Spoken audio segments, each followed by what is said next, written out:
Hello everyone, welcome to another great, fantastic episode of SEGA SATURN SHIRO, the only podcast burning up the tires. I'm here with the usual group, Kay.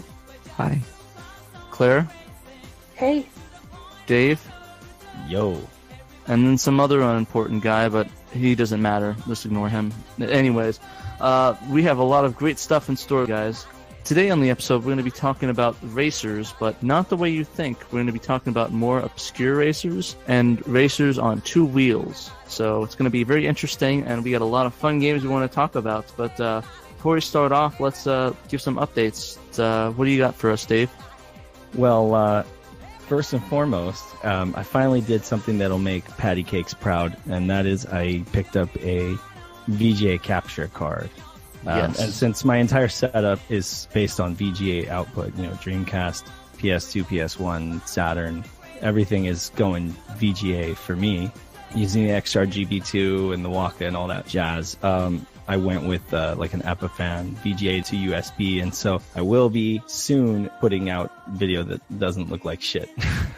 Oh, nice. So, where exactly did you get this capture card from, and what kind of capture card is it? I just got it off eBay. And the thing is, it's one of these deals that used to be super, super expensive, like between $800 and $1,000, which was ridiculous as it is. But, it's a lot cheaper now because everybody's moved on to HDMI.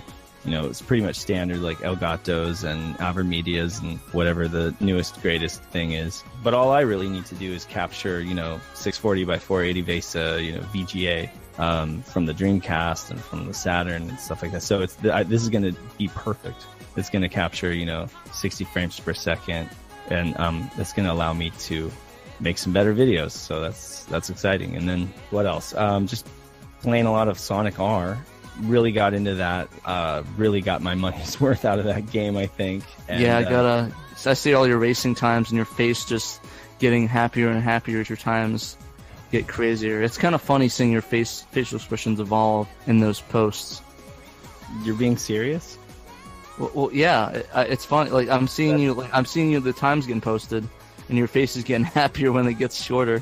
Oh yeah, well that's Supersonic is just ridiculous, I said in the video it's like a Volkswagen Bug with a Ferrari engine in it. It's just like all over the place. But it's lots of fun, and I have a whole new perspective on that game. Nice. So yeah, I'm kind of happy. I'm really happy you got that capture card, and I'm really excited to see what cool footage we can see. I mean, we'll miss the mirrors and everything, but yeah, maybe there'll be a time and place for doing that. So you got anything else, Dave? No, that about wraps it up. Just preparing for this cast, Alright, so since we're sort of all really busy, I don't think there's a lot of more updates. I'll just give a quick update on myself. It actually just got done with ZapCon, and I met a fan there. His name was Eric. His Twitter handle's Mr. Grumpy Monkey. Go follow him on Twitter. He's a really, really cool guy. He does a lot of streaming on Microsoft's Mixer platform and stuff like that. But we met up, played some fun arcade games. I was a bit sad, and there wasn't a lot of Sega representation. The only thing I really played Sega was Moonwalker. I mean, they didn't have, really anything, which kind of bummed me out about the whole experience. But, I still had a great time. I played Panic Park. That game was insane. I played that with my little brother. That was a ton of fun. Picked up a Initial D for arcade marquee and a couple Tekken decals for my friend that hooked me up. So he was really happy he can finally get those decals. He was about to pull the trigger on like a $90 eBay auction, and I got him like all plus that Initial D 4 marquee for like $25. So he was pretty ecstatic. That's awesome. Yeah. And personally, I actually got more gifts than anything, but I actually picked up a $10 Miss Pac-Man bootleg that reads on the side of it, funky colors. So I don't know what the heck that's supposed to mean, but it was $10, and I haven't plugged into the JAMA. It's unkeyed, so I'm kind of worried, but as long as it follows the whole solder side thing, it should be fine. But I think I'm going to try and do some verification before I plug the thing in. You'll have to keep us updated on those funky colors, Pat. Yeah, I don't know what the heck that meant on the side of it. I'm not really much of an arcade guy. As much as I like them, I really need to get deep into it. But yeah, all in all, I had a great time. Met up with a bunch of friends. A lot of guys from the local Arizona community.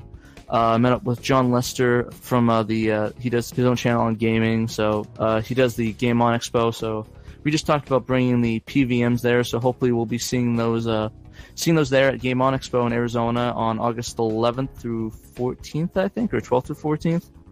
But that's the next con I'm going to. If you guys want to. Oh yeah, well yeah, it's Arizona, dude. Arizona in August. It's cool, yeah. But I'll keep you guys in the know, and I'll definitely repping Sega for sure at Game On Expo because I know there's not a lot of Sega representation out there, so I'm kind of excited to get that going. But gotta wear that SHIRO merch. Exactly. I'm gonna be having T-shirts. Gonna be throwing business cards at people's faces. You know, no, won't be. Maybe I'll throw the cards out now, but. But yeah, besides that, just usual life stuff and just playing some Sega Saturn SHIRO games.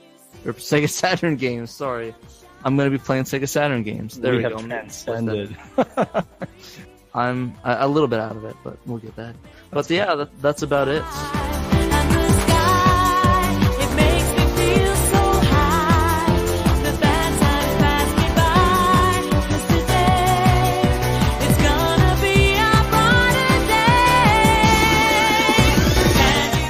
Now let's move into the news and updates because there's been a lot of news going on in the Sega community.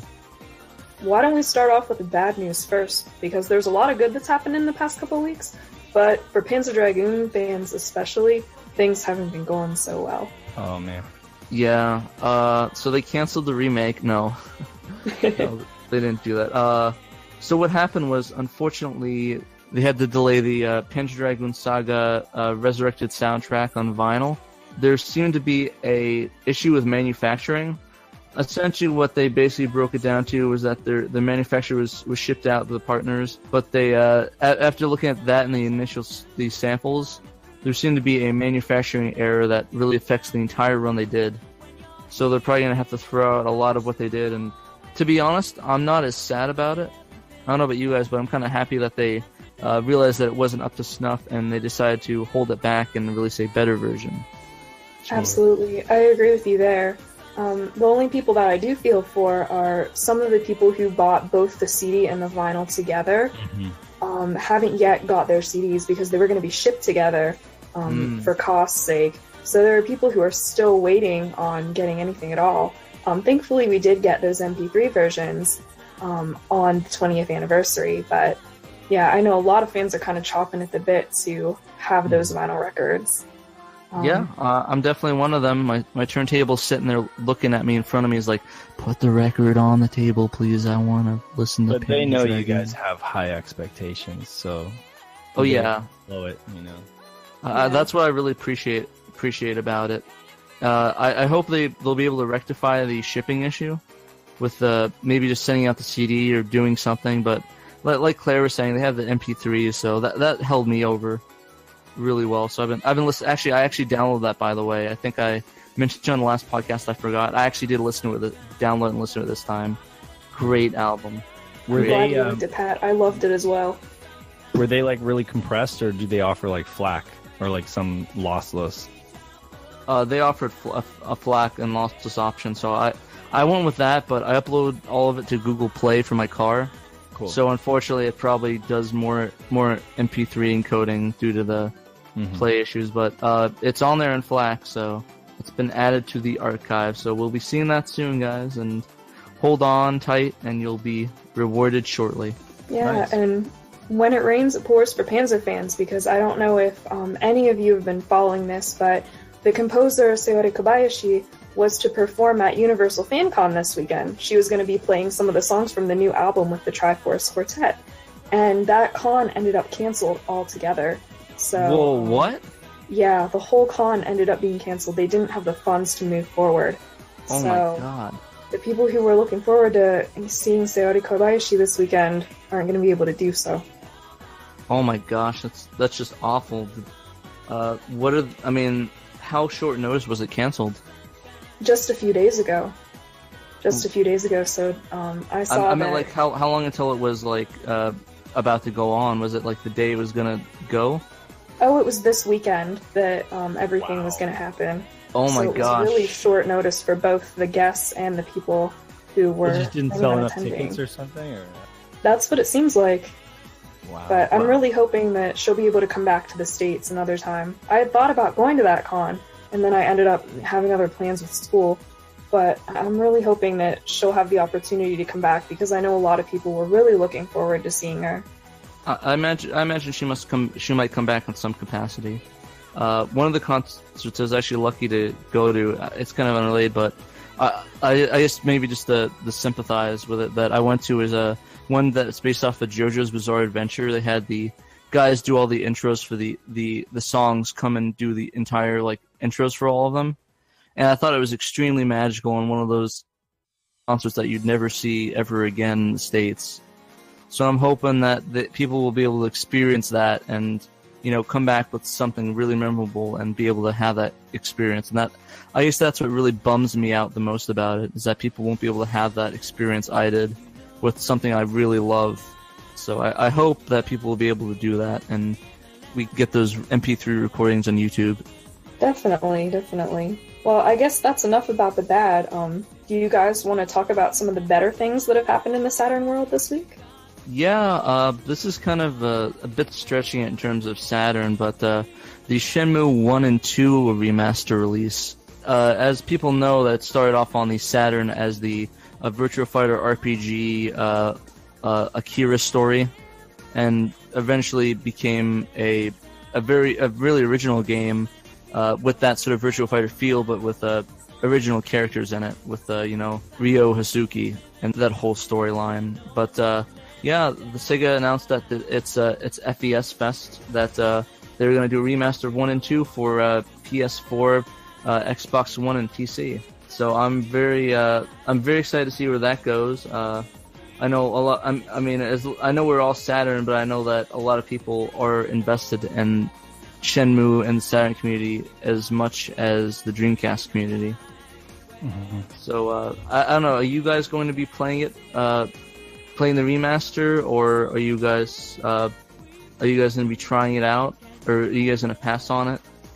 I mean, I've already played both 1 and 2, and I'm really more interested in 3 if that ever comes. I'm interested to see what we can expect from the remaster, but I've kind of seen side-by-sides, wipes that kind of show difference between one or the other, and honestly, like, I've already experienced number 2 a couple times, so I might try it at some point, but it's not kind of like on my priority list. I definitely want to get it just to support the company, or just to show I have support of that. So just buy a copy on Steam to sleep in my library. Give Sega your money any way you can. And I mean, I think it's a great. People need to play Shenmue 2. Really, if they didn't play it, they need to. If you liked Shenmue 1, Shenmue 2 will blow your mind. I mean, think about it this way.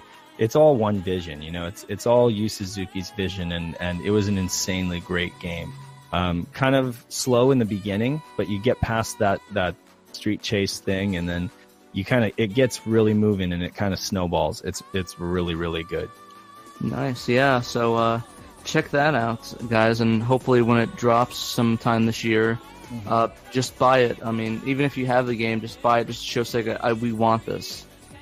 I know that's been hearkened by everybody on Earth, but I just want to reinforce to you guys, because I think it's important that we show Sega, because that might lead to, maybe some Saturn stuff, or maybe something even deeper, maybe releases of different games that we haven't seen before, or even thought of being released. Yeah, save up your capsule toys, and then you can afford. No, I'm just kidding. No. So also, I guess real quick on that note, Data Discs announced that they're also going to be repressing Shenmue on vinyl again as part of this release campaign. Why would they want to repress it? It's great. I'm being repressed. Yeah, but they're going to. Okay, Dave. They're going to repress it and put it on vinyl again for people that really want to get their hands on it and listen to it, because it's a really high in demand record, and it's going right now for like $60 to $90 on the Bay. So I mean, usually it goes for $25 when it's new. I have a copy myself, and it sounds fantastic. If you guys haven't got a hold of it, go do it, please. The record has one of the best game soundtracks I've ever heard, and the opening theme kind of moves me to tears in ways. Yeah, I know that's cheesy, but it's good. So let's move on to something extremely big, which I think shocked all of us, which was Sega Ages on Switch plus Saturn and DC games on Switch. Yes. So I know that sort of blew us away. Okay, I remember you dropped the article on that. Did you have some more info on what exactly is going to be happening? I only got the information that I had from that video, but I sat and watched the whole thing.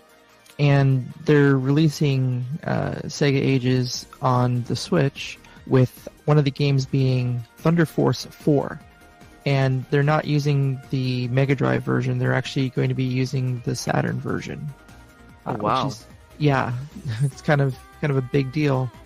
And apparently at Sega Fest, there was a strong opinion of Sega corporate that they want to put more Saturn and Dream in people's hands through the Sega Ages kind of releases. So that's kind of big news in our world, that they would choose to put an emulation of the Saturn version of this game when they could have easily cheapened out and put the Genesis version or the Mega Drive version. Mm-hmm. Yeah, I'm really excited, Kay. I mean, it could lead to an infinite amount of potentials if this proves that the Saturn emulation is up to snuff on the Switch. I mean, we could be seeing Burning Rangers, Nights in the Dream, Nights in the Dream port of the direct Saturn version, Virtual On. I mean, maybe not that Virtual On, the arcade one, but you get my idea, though, right? That we could be seeing games that we potentially. Saturn. Yeah, portable Saturn games we've never seen. Yeah, I mean, absolutely. And all of this hinges on, like you said earlier, Pat, people supporting the 15 classics that they've already announced that they're going to be releasing under the Sega Ages brand. Mm-hmm. If people really show that there's interest in this and that they want to buy these games, who knows what we might see from the Saturn and Dreamcast. Yeah, if you guys have been out there burning discs for the last decade, enjoying all of the Sega goodness, and you want to finally have a way to give back to Sega, this is it. This is your chance. So, open your wallets. What I knew of is that it was going to be Sonic, Phantasy Star, and Thunder Force, and there were going to be 15 other titles, but I don't know that they named them yet. The ones that they listed were Alex Kidd in Miracle World, Ground Game, Sonic the Hedgehog, Thunder Force 4, and Phantasy Star. Gain Ground? Gain Ground, yeah. Oh, okay, cool. They reversed words on the article I'm reading. On the article? Ground Game. That doesn't make any sense. I knew what you were talking about, though. Yeah. what is that? It was like a top-down arcade, kind of vertical arcade game. Came out on the Mega Drive. Cool. Yeah, well, Stuff like lightning and swords and... nice. So yeah, guys, I'm really excited for that, and I really am excited to see where this leads, and hopefully that could go from all the way to potentially Burning Rangers to maybe Panzer Dragoon Saga. And wouldn't that be a massive treat? It really would. I would love for more people to be able to experience that game. Just, easily accessible.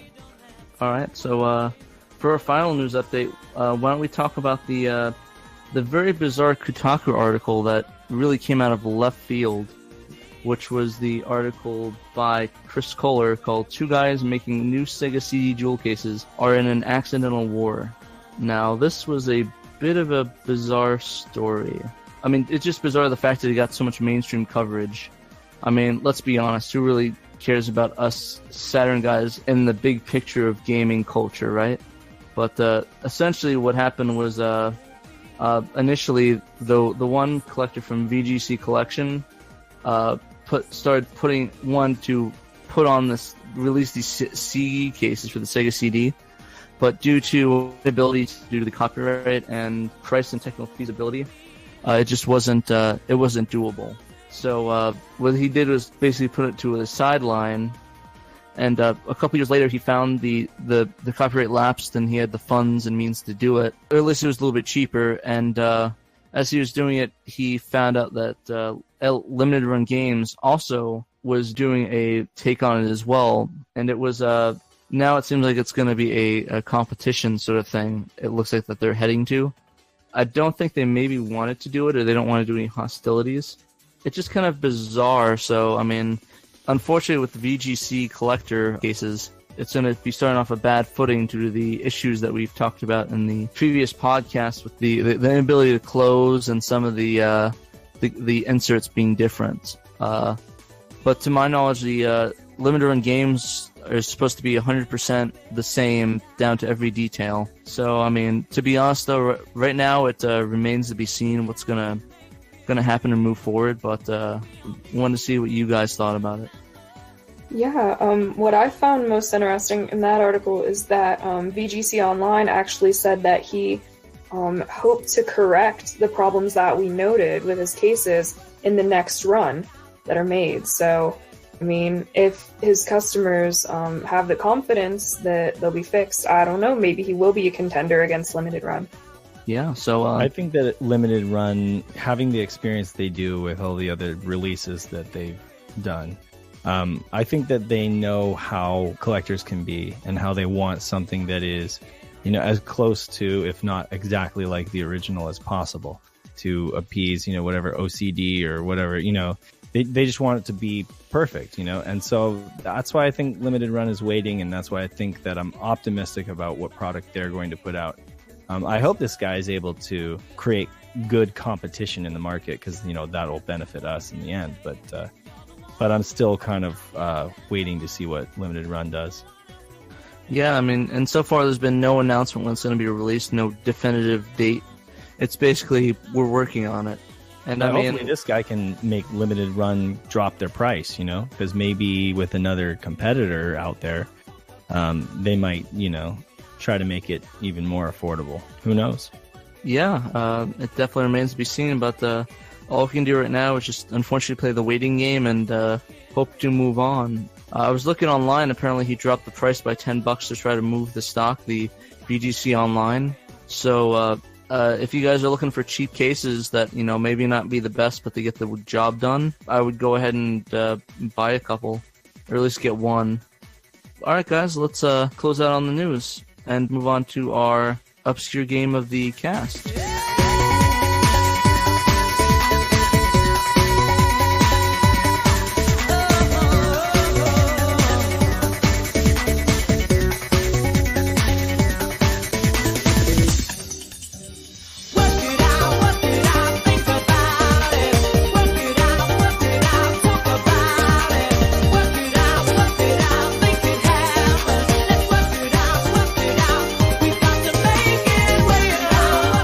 We want to do a highlight on the Sega Ages version of Outrun, which has a very interesting history.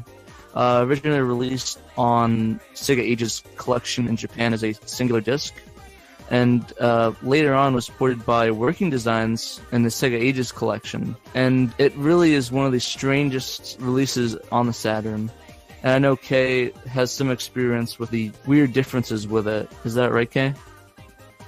Yeah, so not to take anything away from the Sega Ages collection that we got in the US and in Europe, but Sega Ages kind of did a different sort of release pattern in Japan, and where each game was on its own disc. Instead of having Outrun, Afterburner be on one collection, it was you got Afterburner 2 on its own disc, you had Outrun on its own disc, and all the other. They actually had a lot more releases in Japan. But what was particularly interesting about Outrun is that it's the only version of Outrun, to my knowledge, that runs at 60 frames a second. Not even the arcade board runs it that fast. Wow. So that's the first interesting tidbit. The second one, though, is that when Sega redesigned the motherboard on the Saturn with the integrated chip, starting from, I believe it was V10 or V11, the first pressings of Outrun in Japan, and also I believe Afterburner. It was either Afterburner or Space Harrier. Yeah, I couldn't remember which. And those two games are what give later model round button Saturns a bad name for compatibility. The first pressings won't work on it at all due to some sort of an error with that chip. So they actually ended up re-pressing both of those games, and it makes it kind of a very rare variant on a game because there's no way for you to tell from the outside that it's anything different. The only way that you can tell is if you read the headers and see that it's like version 1.01, I believe.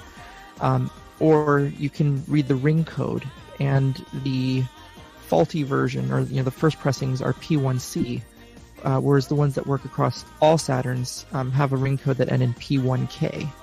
I mean, I think that is like one of the insane release workarounds of all time. And I mean, if you want to even add on top of that, I mean, just the fact that Sega didn't even release their own arcade collection, that they had to have working designs do it, is really a bigger kick to the gut, and really just shows where Sega was at the time. I mean, well, the arcades had kind of died off in the U.S. at that point, or they were dying off, but they hadn't in Japan. And Japanese people still really appreciated old school arcade games, where it was like, in order to get U.S. customers to buy them, you had to like putting in 3 titles into one disc, and that's always the way they did it, right? With like Rainbow Islands and stuff, Bust a Move, stuff like that. They would always pack in a bunch of retro stuff because they think, oh, they won't buy it any other way. And they were kind of right, because we were all about 3D. We were all like about 3D, and we just didn't appreciate. Maybe it was just too soon for us. We were just like, oh, that's I mean, the American consumer was kind of just blind to just good classic game design, I guess.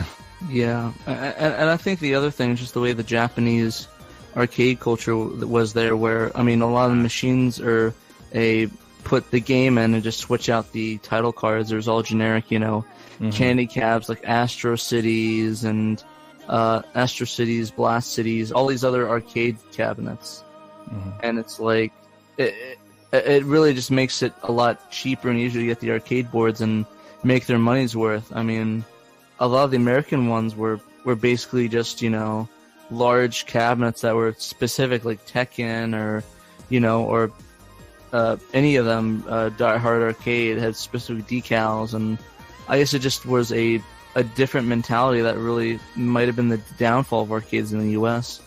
Well, I mean, it speaks to the fact that they put one game on a single disc. I mean, they didn't charge like full price for it. They were like discounted. The Sega Ages collection were definite like budget titles, but I mean, Japanese consumers still looked at that as a worthwhile addition to the collection, It definitely is. I had a chance to play it before the cast, and the 60 frames a second scroll is absolutely incredible. The feeling of speed that you get even from the original is great, but the 60 frames a second in conjunction with the great handling that the 3D pad gives this game, it's really the definitive version, like you said. So the Japanese version isn't the only one that runs at 60 frames per second. All 3 region releases do run at 60 frames per second for Outrun. The interesting parts about the Japanese versus Europe and US is that it actually had a remixed soundtrack, plus the issue with some Saturns not being able to play the first pressing. Regardless of how you look at it, though, the Saturn version is considered the definitive version of Outrun, because even the original arcade versions of the game, they're actually locked to 30 frames per second. Exactly. You're absolutely right. The Saturn version is the way to go. You're going to want to fire up some Outrun. I had a lot of fun with that game. And so, some people may cry foul that this isn't all that much of an obscure game, but really it's like the obscure facts about the game that make it kind of interesting. The whole Sega Ages situation is just a cluster. I think it's really cool, and I guess that's really one of the reasons why we decided to put it on the games list.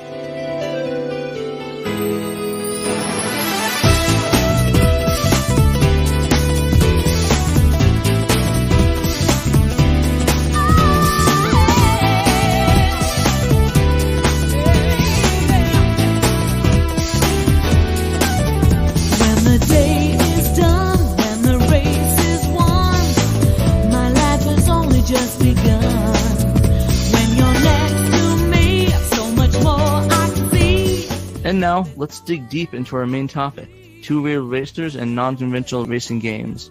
I know we've sort of delayed this a little bit, but I think it's a really interesting topic, and I think we have a lot to talk about. So why don't we jump right in and talk about our first game, Hang On GP. Now, this is one I thought I'd really like to talk about because I know a lot of people know about this game. It was supposed to be a successor to the original Hang On game, and there's a lot of negative feelings about this game. I mean, people saying that it seems slower than the original Hang On. But personally, I'm going to be a little bit controversial and say I actually kind of like it. I mean, I like it in terms of it actually being a racing game on its own, and I do not like it at all as a successor to Hang On. But it has its own great merits as a racer. I mean, the mechanics are decent. The shifting makes sense compared to some other games where it's like weird shifting mechanics. And I think all around, it's a pretty decent racer. I know the one I was playing, I was running into a bunch of issues with the image I was using, but I'm not sure if maybe that was you guys as well. When you drove in that game, did you have a sense of, like, any sort of sense of realism for physics or anything? Not really. There wasn't really much of a realism. It just seemed like a fun game. I didn't really take it in as a simulation of racing. And that's why I really didn't consider it a really good sequel to Hang On, where it was trying to do something of that nature. Or at least try to make it more arcadey. What did you guys think of it? Did you guys enjoy it? Do you guys hate it? What are your thoughts? I just seem to remember the controls being a little iffy. Some people would say if you're using the digital pad, you just have to hold up so that it would like center or neutral the controls, and then you kind of had to like turn from the up position, holding the D-pad up, and then turn slightly to be able to kind of like flick your bike left or right. But then I've heard other people saying using the analog controller is the way to go. That actually like makes it a lot better. Yeah, I'm personally I played it with the Japanese version controller, and it was very the digital pad, and I thought it was pretty decent. I noticed a lot with these racers a recurrent theme where it hurt my fingers after a while using that D-pad. But like I said, I don't have an analog controller. So maybe that would have been better, but I mean, I'm judging it. That's why I didn't really judge it based on those controls. So, but overall, I liked it. I mean, were you guys feelings of it that you liked it? Did you not like it? For me, the truth is that I kind of passed it up in favor of Manx TT. I did a disc burn of this one a while back, and I was just kind of like turned off by the controls, because I had already played Manx TT back in the day, and I was kind of like expecting this to be kind of like its arcade counterpart, or the original arcade, which was a System 32 game, right? I'm thinking it was System 32, but it was just much more controllable in the arcade because you had that like analog bike that you'd be on, so I just didn't find it very controllable on the Saturn. But I definitely feel like I should probably give it another shot after hearing you talk about it. Yeah, I mean, it definitely wasn't the worst one I played. That was reserved for a certain game based off an anime that that you may or may not have played. So you would recommend this to me, Pat? Like if I was to pick it up for the collection, you'd recommend it? That's kind of hard. I mean, it wasn't a bad game, but I mean, it wasn't sort of anything that you got to get this now. It's like the best racer. It was fun for what it was. I mean, if I rented it, merit in it. If I rented it at Blockbuster, I wouldn't immediately return it, I guess is the best review I can give for it. Gotcha. So yeah, I mean, if you really want it, I would get the Japanese version if you really need it physically. Mm-hmm. I know you do. Was this released in America? I was kind of confused by that. Sure, yeah. There's a long box copy. I gotcha. Cool. I've kind of been dancing around the idea of getting it for a long time, but it's just one of those ones I've kind of put on the back burner because I just wasn't sure. And I guess I need to try it out again. Yeah, definitely. So I would definitely give it a recommendation, at least trying it. I can't really recommend returning to the Blockbuster because you might have some issues, but that's probably your problem, not mine. So what did you like more about Manx, Dave? Well, okay, so Manx is a game that I played back when I was a teenager, and it's good. It's a really good arcadey Sega. Probably say it's the best motorcycle racing game on the Saturn. There aren't too many of those. It was an AM3 game in the arcade. Well, kind of like AM4, AM3 worked on it together. But it was ported by Tantalus. And, Tantalus, I'm kind of iffy on. They're decent. They do decent ports. I always feel like they kind of miss the mark a little bit on things, but Manx is really solid. Coming over from the arcade, certain things are lost, but much like Sega Rally Championship, I feel like the controls are there, especially when you use the analog controller. There's just so many degrees that you can lean into a turn. Taking jumps and going airborne with your bike feels great. Coming down feels great. You get a feeling of traction on the course. I mean, it's based on the Isle of Man Tourist Trophy, so you've got the regular TT course, which is like the professional difficulty, and then you got the beginner's course, the Laxi course, which was not so challenging, but I guess they pile a bunch of competitors on the track because it's like a beginner's course, right? So the challenge there is just kind of working your way around your competitors. The cool thing with the AI is the course is just as dangerous to them as it is to you. You'll actually see guys eat it and fall off their bike, and you end up like crashing into them and stuff, or you'll see them like getting back up on their bike. So little details like that are great. So from a graphics standpoint, it's not as good as Sega Rally or Daytona in my opinion, but it's up there. It looks pretty good. The music is terrible. I'm sorry. Like, that's where its shortfall really shows, is that Sega games should have awesome music. I feel that's like one of those things where it ought to have excellent music by like Takanobu Mitsuyoshi or one of the great composers that they usually bring in to do that kind of stuff, Richard Jacques or whatever. But in this case, the music is just, I kind of like to turn it down because it's a little grating. I would say F1 probably has better music than Manx TT, but lastability wise, it's only got 2 tracks and you can play them in reverse, so that gives you like different racing lines. But I don't know, what do you guys think? Any takers on Manx? My impression of it was I liked it more than Hang On GP. Manx is more of an arcade feel, where I got more of a simulation impression from Hang On, like Kay had mentioned. Something that I did notice when I was comparing the arcade original to the Saturn version is that the bike animation actually seems to have more frames. I was comparing the two side by side. That's one of my things that I like to do, is check out all the different versions and kind of try to spot the differences. The bike animation is much more fluid and detailed on the Saturn version, despite the overall graphic fidelity being a little bit lesser. Yeah, and it's locked at 30 frames per second, so that's good. I would say they did a 85, 90%. They got there, but it was a better port probably than Sega Touring Car, to be honest with you. As much as I love Sega Touring Car, you guys know how that's kind of like a guilty pleasure for me, but I think that this was a better port. And I mean, and that's saying something, because Sega Touring Car was it was the AM Annex, but it was still an AM team in-house, so I feel like this probably came over better in the end. Definitely. Did you have any closing thoughts on the game, Dave? It's cheap, and you guys should go buy it. Even if you're going to buy a long box copy, it can be had for $15 to $20. Sometimes even cheaper than that if you don't mind cracks. And now with these new cases, who cares, right? So grab yourself a US copy or grab yourself a Japanese import copy. It's cheap and it's worthwhile having in your collection. I'll definitely be giving that a try, Dave. Thank you for that recommendation. Mm-hmm. All right, so let's move on to our next game, Virtual Quixote 1 and 2.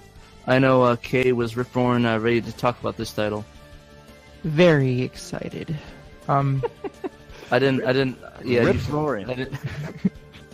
So I played with this. I was very interested because the descriptions I had read, without knowing anything about it, was that it was like a boat racing game, and I kind of imagined like hydroplane, similar to like Hydro Thunder, kind of a feel. And no, these are like they're like personal watercrafts, but they look like boats. Look really. What one person like jet ski? They look like one person speedboats. Huh. And they move pretty quickly. So I played both the first version of the game, Virtual Quixote, and then I played Virtual Quixote 2, and it has more of a simulation feel to it than just about anything else I've played on the Saturn as far as racers are concerned.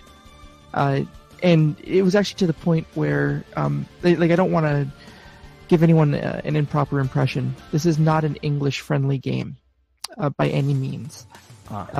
Once you get into a racing, aspect, the racing is very easy to do, but you have to pass a test of some sort, giving the right answers before you can get to anything beyond like doing a single lap around something in the first game. So I thought that was kind of neat aspect to it. Like they were giving you facts and like, you had a multiple choice question, and I didn't know what the question was because my translator wasn't working on the CRT. So through trial and error, I started getting the check marks. After about 3-4 minutes of that, I said, no, I'm just going to look for a time trial or something and just play with the actual racing engine. It felt physically pretty decent to me. This game, the first Virtual Quixote on Saturn, I believe came out about 2 to 3 months after Wave Race 64 came out on the N64. Oh, wow. Yeah. And so if you kind of have like an idea of that game, hopefully everyone's played that because it's actually a really good game, and I hate the N64. Mm-hmm. But it's one of the few. Right? Man, that 6 does just not get love on this podcast. No. Sorry. But it's kind of, it gives you like the impression of, I think, of what they were trying to go for as far as the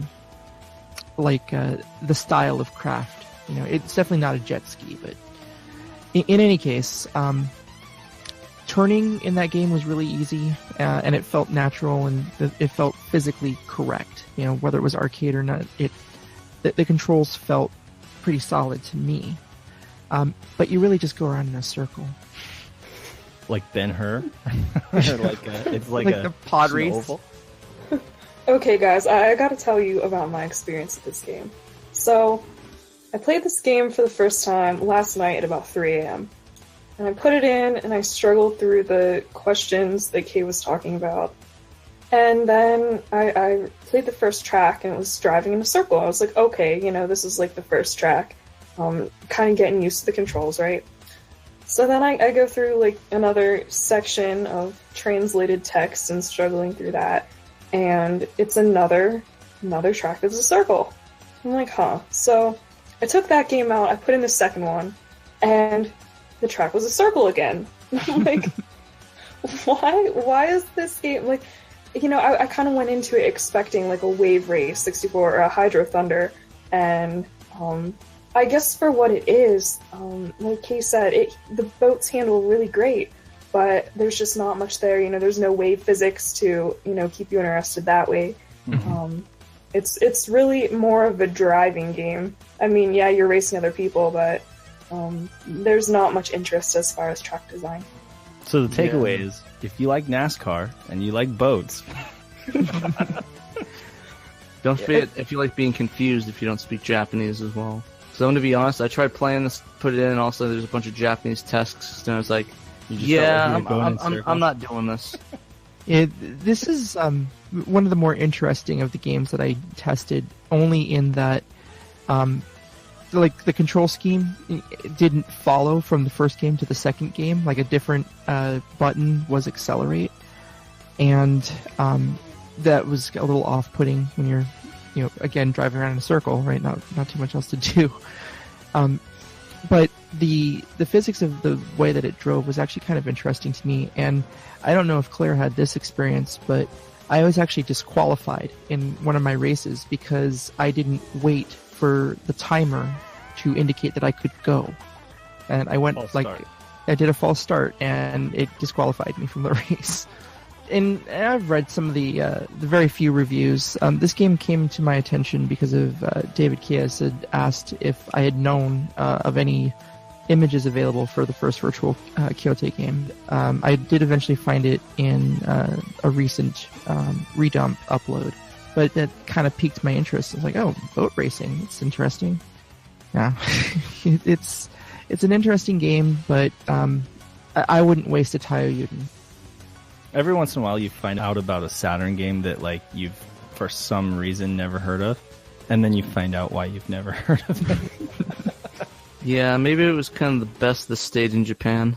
Maybe if it was in English, maybe it would be a better game, but never Maybe mind. NASCAR. Yeah, probably NASCAR. Well, let's talk about a better racing game, Claire. Yeah, I'm ready to talk about it's my favorite racing game of the 32-bit era, and that is Wipeout. Wipeout came out on the PS1 originally, and then we saw a Saturn port about a year later. The Saturn port was met with good reviews, but some people were pretty disappointed that it didn't really hold up graphically like the PlayStation version did, which is understandable. But regardless, Wipeout, for me, out of everything on this list, is the absolute must-play. Its design is just stellar.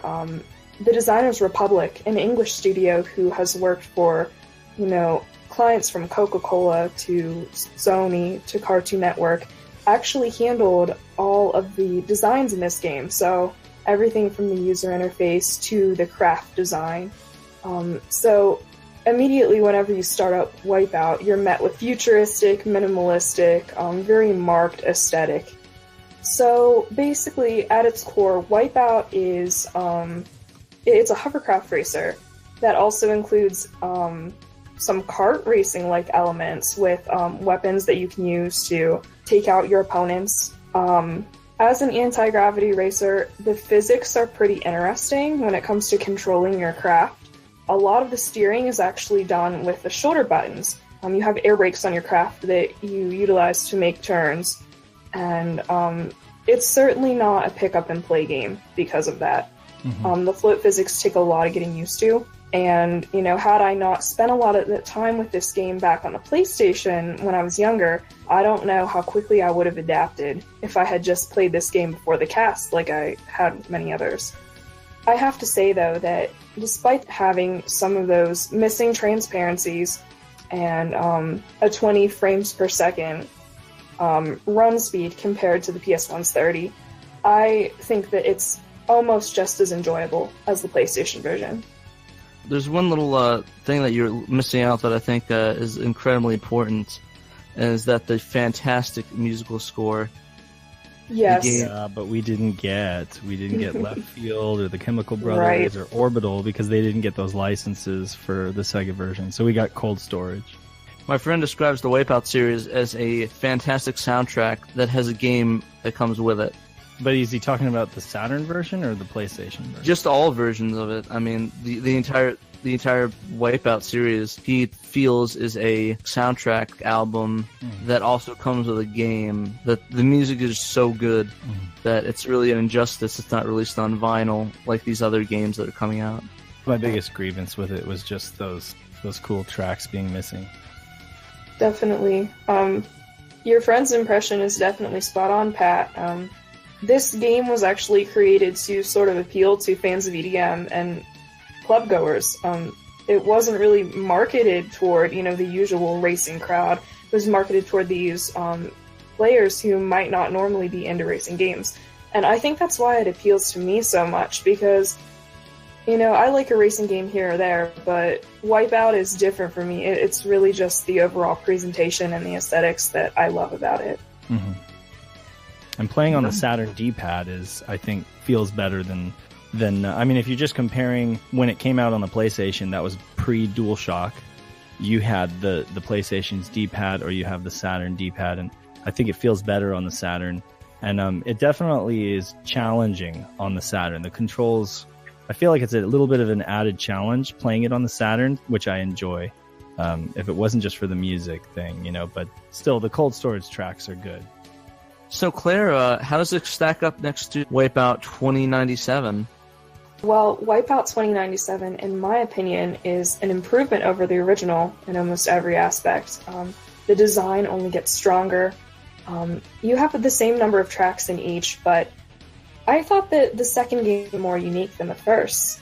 I guess I should mention before I get too far along here is that Wipeout 2097 was a European and Japanese only release for the Saturn. We didn't see a Saturn version here. And there's a little bit of confusion with the name as well, because it was released as Wipeout XL in Japan, and Also, on the PlayStation 1, it was released as Wipeout XL in North America. But all the same game, and the European version runs just fine on US Saturns and Japanese Saturns. Nice. As far as it stacks up to the PS1 version, you still have those same shortcomings with draw distance and a lot of pop-in. You still have the hindered frame rate on the Saturn version. But again, I have to say, my experience was not at all any lesser than it is on the PS1. I really, really enjoyed it. And maybe that's just because I'm playing it on my favorite console ever, but Wipeout 2097 is a must. The frame rate was a lot better, though, right? Yeah, definitely. There's a marked improvement over the first game. Cool. Nice. So, my big question, would you recommend people play, if they haven't played Wipeout, should they try the Wipeout on the PS1 first? Or should they go with the Saturn and then go to the PS1? That's hard for me because I love both consoles so much, but I've Well, got to that's why say... I put you on the spot. It's fun to see you do that. If you love the Saturn, then play the Saturn version. Seriously. It's obvious that the PlayStation version is superior for, the soundtrack as well as the graphics, but if you love the Saturn version, then give it a shot. I think it has a lot of charm. Claire, is there any difference if somebody's looking to pick it up? Would they be just as fine picking up the Japanese version? You said the European version runs fine. Would there be a reason to get that one over like the Japanese import? I've never played the import. Oh, okay. Yeah. Well, you have played the import, just the European. Oh, yeah. I've never Right. played the Japanese version. Oh, okay, Yeah. all right. And none of you guys have? Kay, have you? I can't speak to... I don't know if there's like a language barrier with the Japanese version, but I mean, it's Wipeout, right? So... Yeah, I don't believe it is. I haven't played the Japanese version. What I can tell you is that Wipeout XL tends to be about an $80+ game for the Japanese version. Oh, wow. Yeah. It's those Wipeout fans, man, that crazy people. But if somebody is going to choose between both of the Wipeout games to purchase for their Saturn, I think I'd recommend 2097 just because there's a lot of improvements in controls. The physics are quite different. I think that the controls are a bit more forgiving, but collisions are a lot more punishing. Like, if you run into an opponent or you run into the wall, it really slows you down in comparison to the first game. Another big difference between the two is that weapons are much more significant in the second game. Rather than just stalling you, if you get hit by somebody's missile, you're gonna accumulate damage, and you can actually blow up and be removed from the race. So, with the more aggressive AI in the second game, I think it's more challenging than the first. And Claire, I always remember enjoying XL on the PS1 with the DualShock controller, and I'm curious, is there 3D analog control support for 2097? Yes, there is, and I think that it's a lot more enjoyable than the D-pad. I mean, the D-pad is great for the first game, but I think it makes it that much better in 2097. Vroom vroom. Cool. What do you got, Pat? Oh, that's all I get for a segue, Dave? What do you got, Pat? Kiss, kiss. You got a dating sim? Wow, how condescending. How? What am I supposed to say? Wow, I am insulted beyond Tell us about your shifts working at the Jiffy Lube. Why you insulting me so much? No. Alright, so let me talk about my game, which was beyond interesting. So my game was a dating sim / racing game called 04 Champ Doozy J-Type R. And yes, that's the full title, and yes, it is a mouthful. So the first impression I got with this game was this long intro with cars racing and the Type R logo just popping up all over the screen for no apparent reason, but just random stock footage of guys filling up cars and racing, like real life footage. So I was beyond confused. So I started the game off, and it started me off as this kid racing this green-haired girl on this motorcycle. As you can tell, it's a dating sim, so I had zero clue what was going on. So the entire time she was screaming Japanese at me, and I was just frightened and confused the entire time, as I had no clue what was going on, and nothing was making sense. So as I continued on, I talked to this guy on the dock about something, and I got sent to my room for some reason. I don't know why I was in my hotel room. Listen, this was all in Japanese, and what I tried to translate didn't work well, so I was playing this straight. The entire time I was like, where's the racing? Or where's the racing? Where's the racing? I tried my hardest to click the A button to get through all this text. And something magical happened.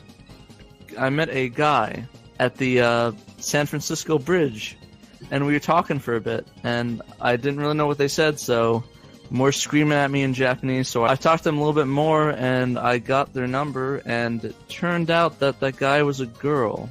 I didn't know that initially because the design, the way that the character looked, it looked a very masculine-like character. There was no really indication or voice to determine what type of gender the character was, or to make sense through anything in the text. But I ended up meeting another person that was this girl at this gas station attendant with these, you know, the glasses where they have the light over the eyes, sort of that sort of girl. And I don't know what she said. I just talked to her and I left. And I ended up going on a date with the motorcycle girl I met, the girl I met at the San Francisco Bridge, the Golden Gate Bridge. And we walked around town a little bit. We went back to the hotel room. We did some racing, but essentially I was just more confused. I had no idea what was going on. And when I finally got to the racing, it was a really weird mechanic where the shifting was essentially it was basically a straight line, like a drag race, where you hold down the drive button and you shift by holding down the A button and making the gear shift movements with the D-pad. Now, I know this sounds really rambling and confusing because I'm just trying to give you the experience that I went through. Basically, all there was Japanese text all across the screen. I did find out what the girl's name that I dated was, though. Her name was Riley Jefferson. I don't know why her name was Riley Jefferson. I don't know what she was doing on the bridge, but we had a good time, and I would definitely like to take her out on another date, given I learned Japanese and can get through the game. But essentially, I learned a lot. I had a really good time, and it was a good game. And by good game, I mean I didn't understand what the hell was happening, or what was going on. I guess I can basically describe it as a more boring Police Knots, because that's essentially how it felt with that anime style. What are you saying about police? More boring. I'm not like it was that same style, you know, the cutscenes were like anime-esque, and they have the lips move or something happening. I gotcha. And short animation like that. And groping and stuff. No, there was no. I was very respectful. When did you get to meet her parents? After you learned how to shift in reverse. I like how you guys went back to the hotel and did some racing. I don't know. This game was really confusing, and I didn't know what was going on. I thought it would be more fun. Scarred. I don't know. Everything was so confusing. I didn't know the character was a woman until I got back. Oh God, no! This is just sounding worse. I'm sorry, guys. And you met her in San Francisco? No, I don't know what's going on. This game was so confusing. Oh my God! I'm gonna get so much hate mail. This is gonna get so much hate mail. I'm sorry, guys. I just wanted to do some racing and everything. I want to play this game now, honestly. Please do.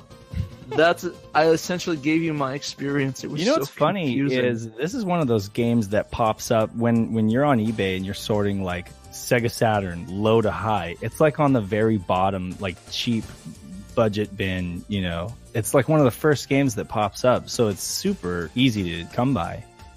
I mean, I really wanted to continue, but I set my schedule to racing every day, and I must have done like 5 drag races in a row with confusing shifting mechanics. Yeah, drag racing, like a 100-meter dash. With the dude?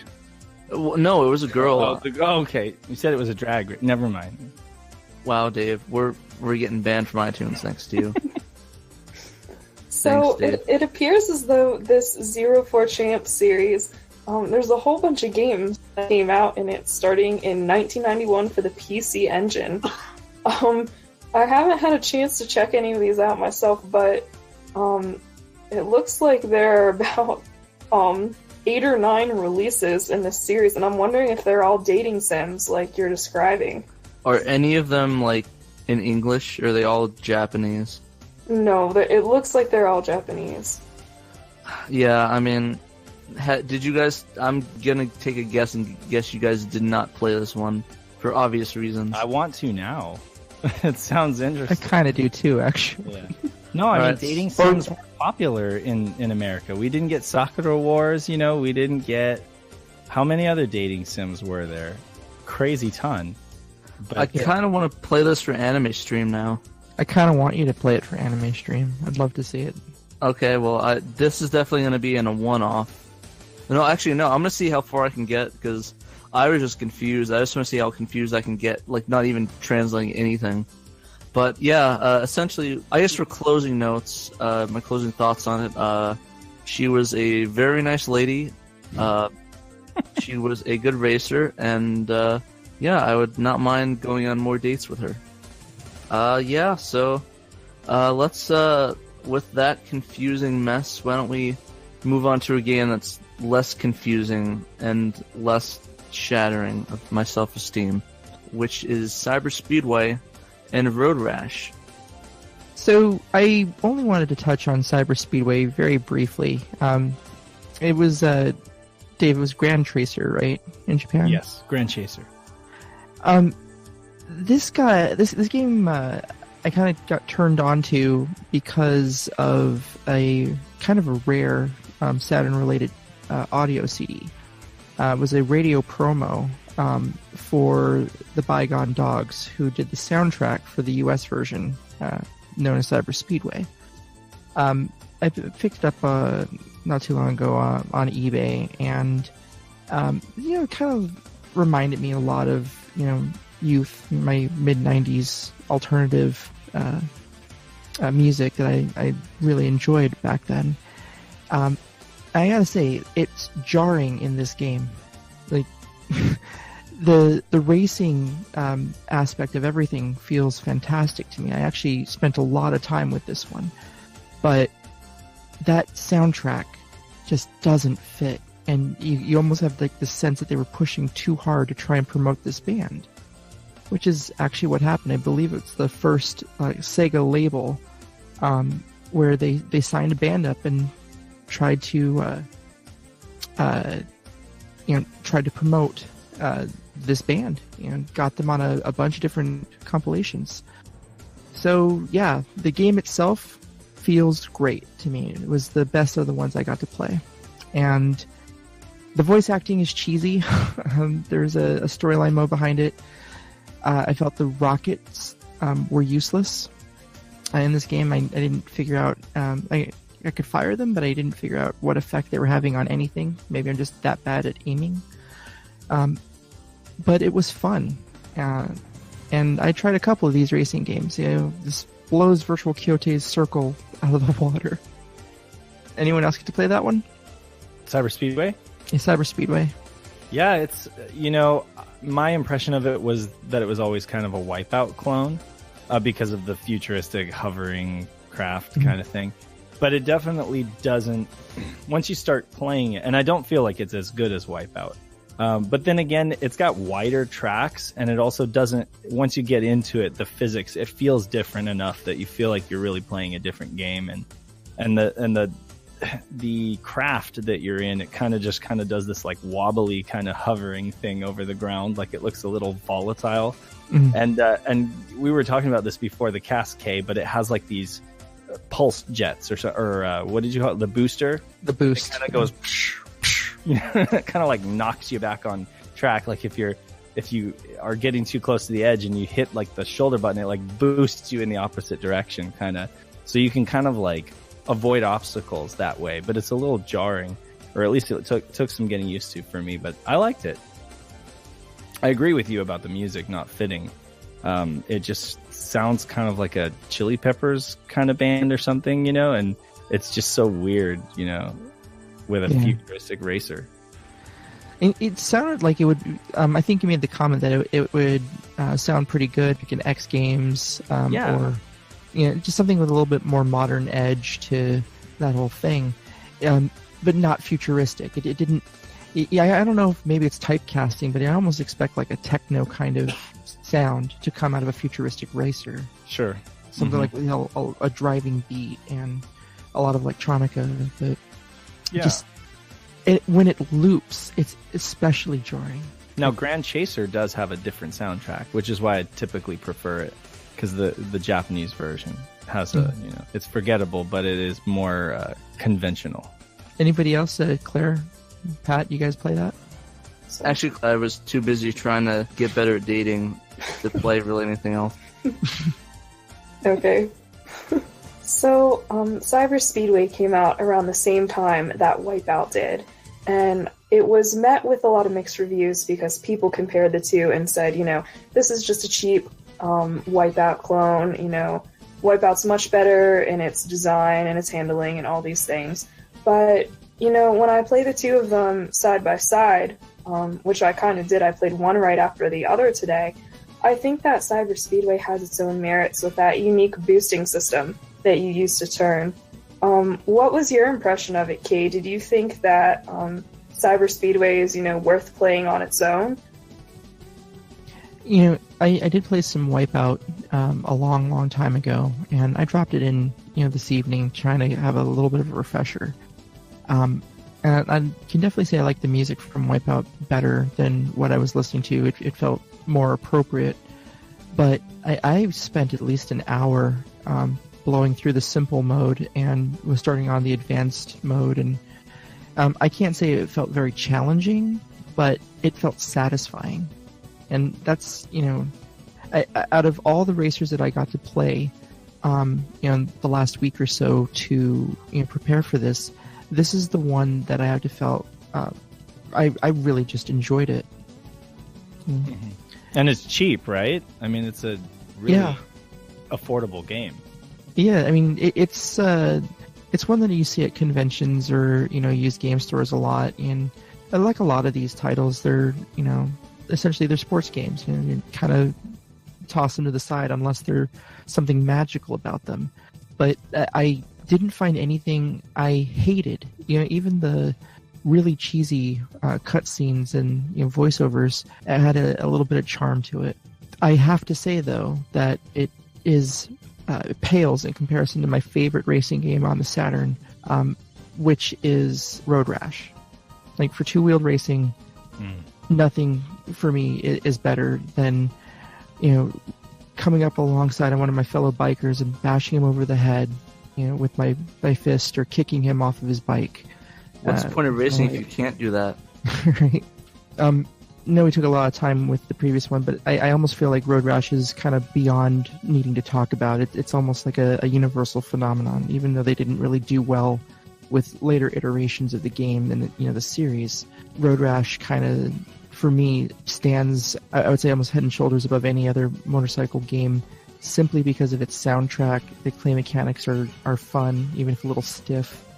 It's been there through a bunch of different consoles, and as simple as it looks, as simple as it really is, it's more satisfying gameplay for me personally than just about any other racer that I've played on the Saturn. That was EA, right? I'm gonna have to look that up, but I agree with you, man. It's just it is EA. Classic. Okay, so classic EA in the mid '90s when they were like on top of their game, and it comes blasting in with like Soundgarden's "Rusty Cage" right at the beginning, and then it just gets your blood pumping, and it's got these like really good FMV sequences that are kind of over the top, but like give you something to like you want to go out and make some money and impress the girls and, hang out at the bar and stuff. And it kind of creates an atmosphere. That's what I felt like. That game created such an atmosphere. And then just the racing was awesome. What do you say, though, Kay, to the people who claim that the 3DO version is better? They're probably right. Oh, yeah? Yeah, I mean, I used to be because I've now gotten to play the 3DO version since I've played the Saturn version. The copy that I picked up locally actually had some pretty nasty data holes in it, and it wouldn't read. So I couldn't, even play it when I did get it like 6 months ago. I've been a diehard fan of the Saturn version for a very long time, but I have come to recognize the 3DO's abilities to be a good game console and have good control, and this is one where my only memory of the 3DO version is that it played very, very well.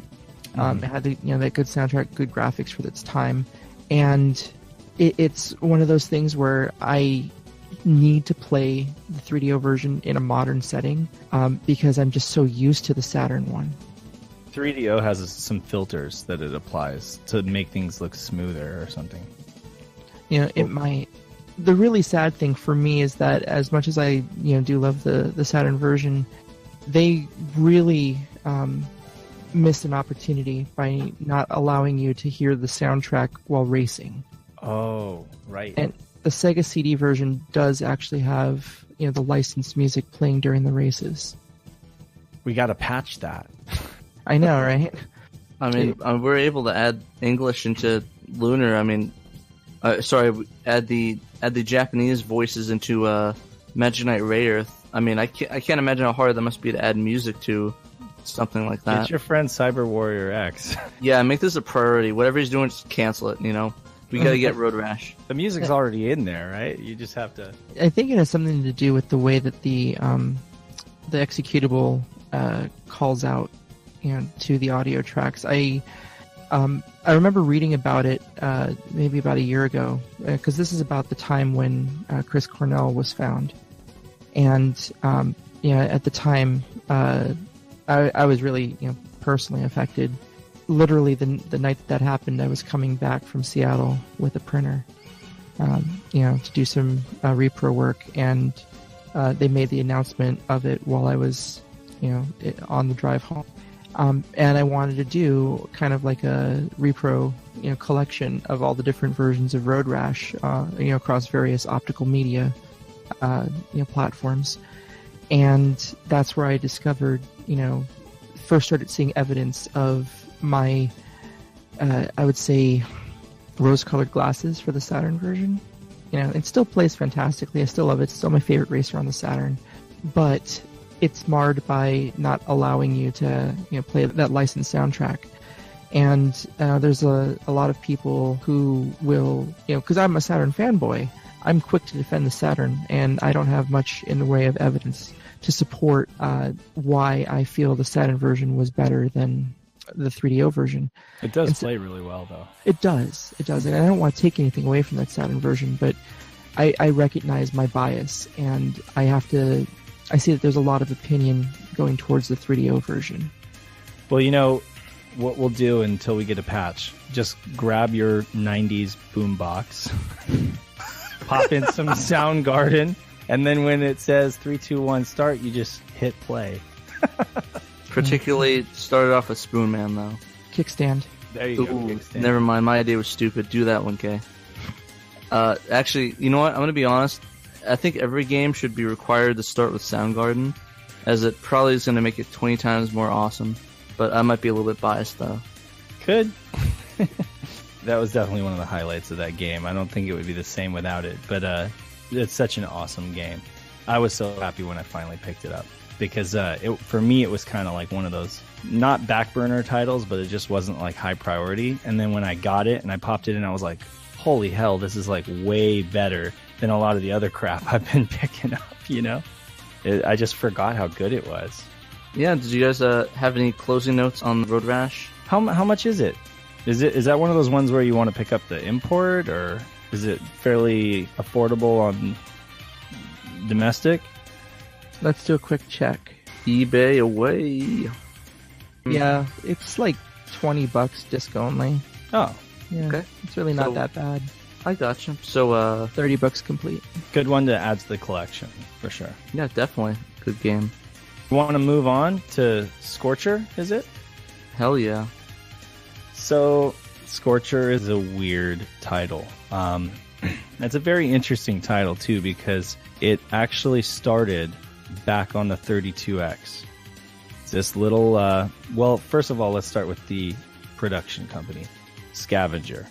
They were a production house that had a few small teams that were pulled directly from the Amiga hacking and demo scene. One from LA called Lemon, one from Denmark, I believe it was Denmark, called Zyrinx. And Zyrinx in particular, they developed this demo for the 32X. It was mind-boggling, considering what the 32X was capable of. It was a really nice showpiece. And it was designed for those twin Hitachis. And then later, they moved over to Boston and continued development, but the 32X got axed, so they continued development for a Saturn version. And they made it even better. They designed a graphics racing engine that could push more polygons than most third-party developed games like Tomb Raider or, just what have you. It pushed a lot of polygons on the Saturn. Not only that, it locked 30 frames per second. It had special clipping effects that would hide pop-up, even better than stuff like Sonic R that used like transparencies. It would use a lot of like really interesting effects, including like light sourcing, a la lobotomy games, like Quake. It would use the same kind of light sourcing effects, amazing texture maps. So this thing was a graphics showpiece on the Saturn. And then pair that with the fact that they got Jesper Kyd to compose the soundtrack. What you had was a lot of magazines and industry, pundits who were waiting with anticipation of a game that they were expecting to be, great. They were expecting it to be like the next big racing game on the Saturn. However, end of the day, the controls leave a little bit to be desired. It does. You're kind of like on a bike, on a hover bike, but you're kind of inside like this ball, this force field ball. And so basically, if you're touching the ground at all, it's at one single point. So you have a similar control mechanic to say like Sonic R, or I don't know, some of the squirrelier racing games out there where you kind of turning is kind of a chore. And so you're basically aided by the shoulder buttons to turn.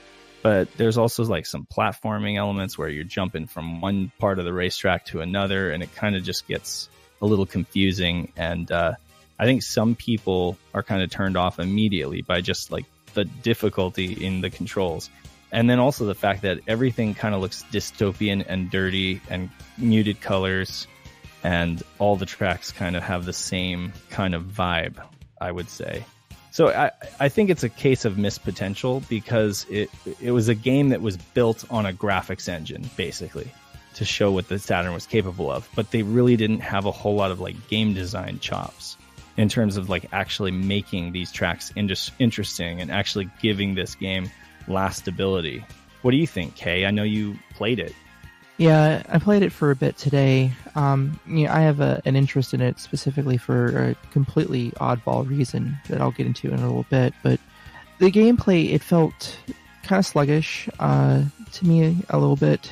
When I went into a practice mode and I started messing around with the different buttons and figuring out how to use the lean mechanic with the left and right shoulders, and after I played around the track maybe once or twice with that, I went ahead and held down all three buttons, A, B, and C, and just kind of became like a little jumping bean. My bike force field ball thing was bouncing all over the track, and I thought it was hilarious. Yeah, it kind of is. It's oddball. It didn't feel like maybe like the camera was delayed by, I don't know, like a half a second or something in keeping up with where you were. I could forgive a lot of that, but what was kind of almost unforgivable, as pretty graphically as it was, you're right about the dystopian environments and the muted color palette. The other thing, though, there was load time if you wanted to pause.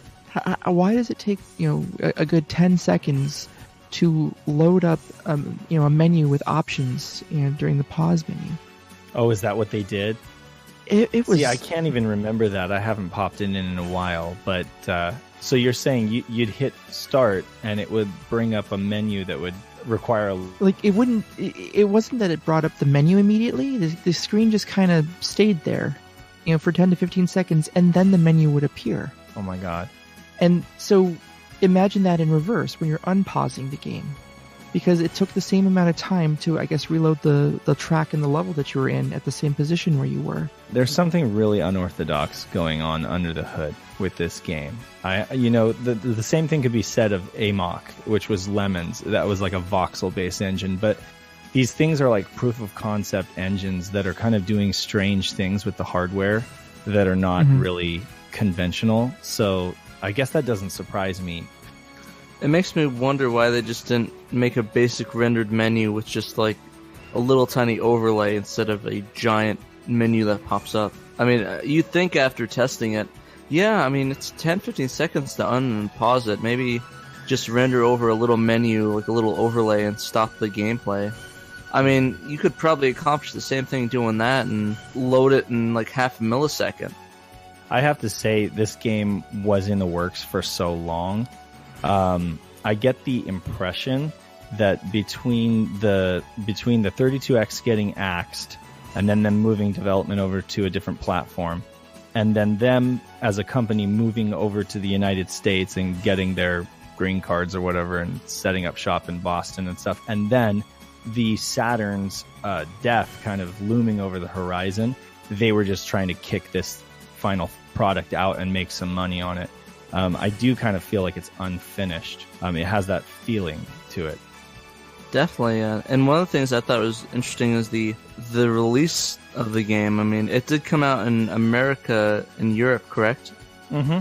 But apparently in Japan, it came out, but it's extremely rare. It has a very Western vibe, though. I'm not so sure that it would have gone over well in Japan. So the interesting thing about Scorcher, and that I alluded to earlier, is that there's some question as to whether or not the game was actually released or not. It has a serial number, T-8128G, and if you look that product number or serial number up on Satakore, you will find that this is considered one of the rarest releases, the Japanese version of Scorcher. I have seen it on eBay within the last 12 months, and it's the only time I've ever seen it on eBay, period. It has its front cover manual. The disc was silkscreen printed. It's got the backing and everything, and you can't find it anywhere. Even the redump community, Fireball, has been in contact with the current owner, trying to see if we can get a dump of it for the redump project, and you can't find it, you can't see it. One known copy, maybe two. So, I mean, this is the potential to be even more rare than maybe Eiffel Home or something, if that's the case, right? Yeah, it's quite possible that this might even be more rare than the limited edition of D. So you're telling me that the version that's out there, the copy that's out there, is like a ready for store shelves copy. Like, for all intents and purposes, it looks like a production run copy. Yep. And yet that's the only one known to existence. That's the only one that I've seen. It's the only one that I think anyone has seen. Satakore has a picture of the cover from it that it doesn't look like the one that, or it doesn't look like it's the same photo as the one that was on eBay last year. But and we're gonna have a talk about Holy Grails and incredibly rare, like not only obscure but like that exists kind of a game in another cast.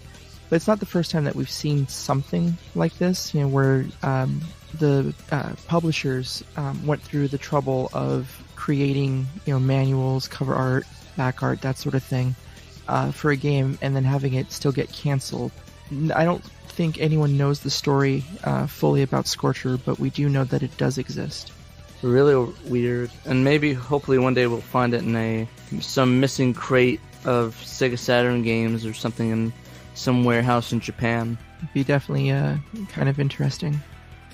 I gotcha. So now that we visited the world of Scorcher, why don't we talk about probably the most infamous racer on the Saturn that I imagine almost every Saturn owner has in some way or form played, which is, of course, Sonic R. Now, I know this game needs really no introduction. It's essentially a mostly foot racing game with Sonic characters in it. So, there's Sonic, Amy, Tails, and it's a really interesting game with a fantastic soundtrack. Now, did you guys really pick this up when it first came out? I'm kind of interested to see what you guys thought playing it on initial release. Yeah, this was one that I didn't play when it first came out, but I was in a 3D animation class with some friends in high school, like my senior year of high school, and one of my friends, he was already onto the Xbox. Like the Xbox was either being released or just had been released, and so he had his hands full. And I knew he was a Saturn fan, and I was like, "Hey, can I borrow that copy of Sonic R that you have?" And he was a huge Sonic fan, so I'm surprised he let me borrow it. But anyway, he gave it to me disc only, and I brought it home, and my initial impressions were just like, I want to love this so much, but wow, the controls are just like hard to get used to. Like, honestly, I had a hard time staying on the track at all. I kept falling off the sides, and I kept doing like the little trip drift thing where Sonic would just kind of like stumble. And I was just like, why can't I control this game? Like, I feel like I'm just like, I ended up throwing the controller, Dave Smash. And, I persisted with it a little bit back then just because I wanted to love it so much. And you're absolutely right. That soundtrack by Richard Jacques, recorded at Metropolis Studios, was infamous for me. I mean, it was just an amazing soundtrack. So I ended up listening to that soundtrack in subsequent years more than I actually played the game. He got this British singer, TJ Davis, to sing Supersonic Racing. It was the one track she was supposed to sing, but Yuji Naka came into the studio and he loved her so much, and he loved the track so much that he begged her to do the rest of the soundtrack. So then Richard Jacques basically wrote up lyrics to like all these other songs. And, they're very trite, they're very cringeworthy at times, but very, very optimistic and very dripping with that Sega, charm. And so she recorded all those tracks. She also recorded a couple tracks that would be on Metropolis Street Racer at that studio session. But wow, really? Yeah. So awesome soundtrack. We can all agree. I think, some people wouldn't agree, okay? They actually had an option in the settings to turn the voice off because some people just found it twee or cute or whatever. So they can play instrumental versions of that then? You can do the instrumental versions, which is, they're good. It's really good music. But yeah, I don't know. I want to get Claire in on this. I know she has lots of feelings about this game. I sure do. I was talking about Sonic R with Morgan from the Junkyard about a week ago. And she was asking my opinion on it, and I said, if I had to describe my feelings on Sonic R in one word, it would be, I think it is wholesome. I absolutely love the soundtrack. I think it's really cute. I know that's why a lot of people don't like it, but my initial experience was a lot like yours, Dave. I picked this up. It was one of the first games that I played when I got my Saturn, and I was just like you. I wanted to love it, but I could not for the life of me stay on the track. And it wasn't long before I took that disc right out of my Saturn and I put it into the CD player in my car. And that is where I got the most use out of Sonic R for a long, long time. And it wasn't really until I had the chance to sit down and dedicate some time to figuring out, not only the controls, but the level design is interesting because nothing is straightforward. It's very much kind of choose your own path. So once I kind of, sat down and figured out what I was doing and put the time in, I thought it was a really enjoyable experience. Absolutely. Sonic Team designed those courses, and they gave a lot of advice and, consulting to Traveler's Tales, who did the actual coding for the game, and they did some really clever stuff too. They developed a transparency engine that could kind of hide pop-up in the game, and really, really beautiful, lush, sharp textures. I really love the texture work in this game and the 3D models and everything. It is a showcase for the Saturn. Definitely shuts a lot of people up who were naysayers that the Saturn can't do good 3D. But Sonic Team, they deliberately and intelligently and purposely designed these tracks the way that they are. And one day it just clicked to me that I was like, I find it odd that I can't ever stay on the track. And I said, well, you know what? I'm going to just go with that. I'm going to just not stay on the track. I'm going to go everywhere else but the track. And then I had this epiphany where I realized that when you take the shortcut, you're already wanting to like drift off the track that way. And instead, if you just go with it and you go through the little village and then you basically, I'm going to make a Knights reference, but it's kind of like chaining or linking combos, when you chain one shortcut to another shortcut, all of a sudden you realize that your lines are so smooth and that you're actually racing a lot more conventionally, like you should. The actual course, the actual track, you're not meant to stay on that. I mean, you can, but you're missing the point, because what they did is they put all these wonderful they put Chaos Emeralds hidden behind doors that you have to get rings to be able to open.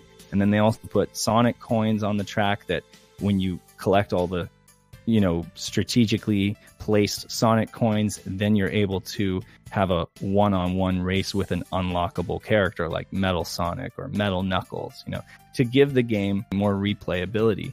And I'm sure that you found the same thing, Claire, but it's just all of a sudden this game opens up and you realize that this was so much better of a game than I ever gave it credit for, than I ever realized. And I had these kind of like, some people say rose-colored glasses. Well, I had kind of like the opposite of that. All I wanted was Sonic Extreme, and they weren't giving it to me. I wanted a traditional, like, whatever, my mind couldn't conceive at the time, but I wanted like a traditional platformer or something that resembled a Sonic game. And they gave us a great Sonic game, and we didn't appreciate it at the time because a lot of us just could not get past the initial impressions.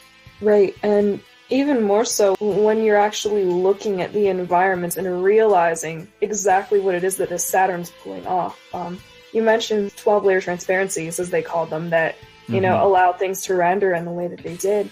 But we also have that really cool transparency trick on the Radiant Emerald track where, it looks as if that entire thing, you can see right through it into the background. Oh, yes. And I also want to mention those reflections on Sonic's head in the loading screens, as well as the R logo on the title screen. That is just so cool. I believe that they made like a specific software engine to render those, right? They sure did. There's this brilliant coder on YouTube. Go check out his channel. It's called Game Hut. And he did some crazy things that took... I mean, this guy just loved to code. He did Sonic 3D Blast on the Genesis, and he posted videos of how he was able to get that FMV cutscene into the beginning of the game, even though the Genesis should by no means have been able to do that. And a lot of his videos are basically showing off how he was able to get the Genesis and the Saturn to do things that it just like was not supposed to be able to do. So I love his videos, and he worked on this game, and I believe he was responsible for a lot of that coding genius. And he also has videos of the high-res versions of the tracks, like in Softimage. So those are cool to look at, like exploded in like a 3D application view, But you're absolutely right. That Radiant Emerald track is so much better, in my opinion, than Rainbow Road. What do you think, Claire? Yeah, I've got to agree with you. I mean, just the visuals on that track are so stunning. And there is a PC port. There are actually two PC ports of Sonic R. There was one that was released in 1998 and an updated version that was released in 2004. And whenever you play those ports, you can really just tell that Sonic R was a game made for the Sega Saturn. those tricks that were used in the Saturn version that give it that characteristic look are missing from those PC ports. You know what else is missing from those PC ports? The music. Is it really? Yeah. Yeah. The first PC port for it did not have the music. I was actually talking to a friend of mine because that's the first time I played it. Was on I think it was the Sega Smash collection or Sonic Gems. Sonic Gems collection, yeah, on the PC or PS2 or something. Well, no, not that one. It was on the PC. It was I can't remember. I think it was on the Sonic Sonic collection. Okay. I can't remember what the PC version was off the top of my head, but. My friend and I were talking about that, and I never remember the music, and he let me know. I was like, yeah, there's no music ever on that version. It's like, are you kidding me? Yeah, a lot of the runs online that you see, like on YouTube, like 90% of the runs on YouTube are the Sonic Gems collection version, like from the GameCube or the PS2, which is actually a port of the PC version. And I have to say, you cannot compare the Saturn version to those, at least from like a speedrunning or like times point of view, because the collision detection is different, and so they're pulling down like 10 seconds off their time. It's impossible. Like, I can't do what they're doing because the versions are actually different, essentially. It seems to me like the collision detection is more forgiving in the PC version. I feel like the Saturn version is much, more difficult to contend with. Exactly. The PS2 or the PC or the GameCube versions are easier games to play. So you get a lot of like really crazy times on those. But if you're playing the OG, Saturn version, it's definitely a bit more of a challenge, but you can still get some great times. I think Brian, the virtual schlub over at the junkyard, has got to have the best times that I've seen, so far. Him and Dean, are going at it, but lots of fun. This game is it's so much fun, and I just wonder, like, if it really deserved, like, the hate that it got. Well, I mean, I definitely don't think that it did, but I think that, kind of like Knights, and I said this in my video that I put up, and I'll say this again, is that, games like Knights, games like Shenmue, Sega would just put out these innovative or different games and just kind of expect its fans to kind of bear with it and go with it, but it would never tell you exactly like, this is what this is. Instead, they wouldn't hold your hand and tell you all about the A-Life system. I mean, they'd put like a little blurb about it in the manual, and then it kind of expect you to just find out for yourself, And that's kind of how I feel like with Sonic R, is that it's just like a lot of it is just hiding beneath the surface, waiting for you to kind of explore and find it out for yourself. Yeah, that's a good evaluation. It's a game that you kind of get out of it what you put in my opinion. It's not a game that's just going to reveal itself to you on first play. You have to spend a little time with it, have some patience. Patience is key. Mm-hmm. So do we have any closing thoughts on Sonic R? Anyone want to say anything about it? I just agree with Claire that it's wholesome and that it's endlessly optimistic, and it reminds me of a different Sega. It reminds me of the Sega of my youth. It's like the one that took risks. The one that took risks. The one that wasn't afraid to be cheesy. I mean, Sega's still cheesy. They still do, like Sonic Boom. That is incredibly cheesy. But hey, that's a great cartoon. Don't be dissing. No, they're still cheesy, but they're not in the same way. Not in the kind of like almost trite, but like proud of it kind of way. I mean, Knights was incredibly wholesome and cheesy as well, and that's what I loved about it. I that's the Sega I miss.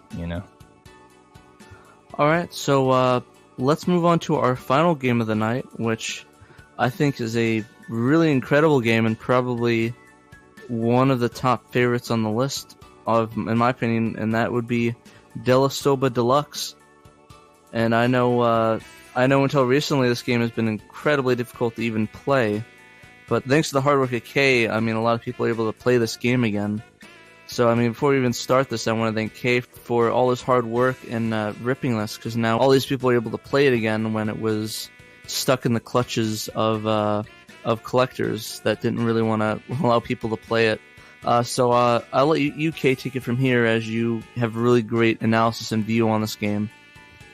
Yeah, Della Soba Deluxe. A little bit of history. There was a show in Japan called Tokyo Friend Park, and they would have equivalent of, I guess, celebrities play some games.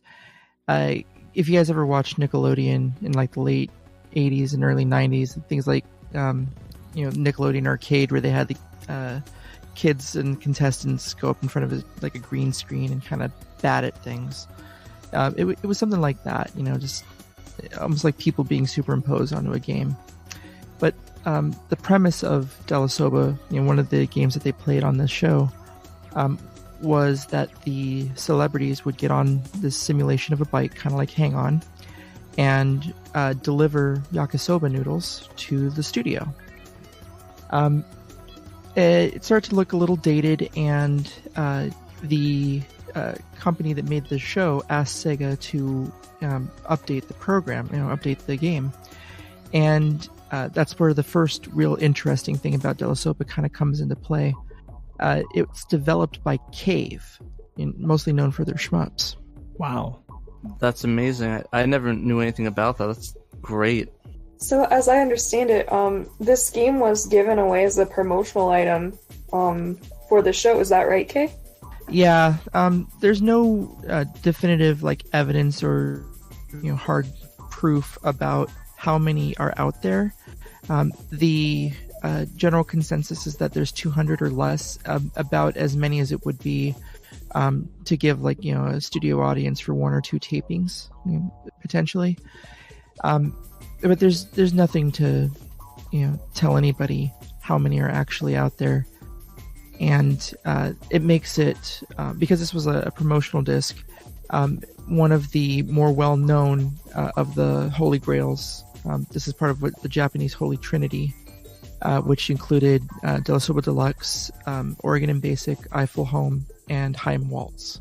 So, Claire, I know that you got to play this. What was your impression of the game? I did. It's a lot of fun. I like it a lot. Super quirky, super weird. My favorite thing is running into the cows that cross the road. So as you're, navigating your little bike or moped to deliver these noodles, there's various obstacles that'll come out at you, and it's anything from cows to this giant gorilla in a truck that throws banana peels out at you like Mario Kart style, and you have to avoid all of these obstacles as well as traffic to deliver the noodles to the studio. It's just really quirky, and I had a great time with it. My family was actually in the room as I was playing, and they were laughing about it with me, so it's a great time. Yeah, I mean, I agree. I played a little bit, and it really gave me a WarioWare vibe to it.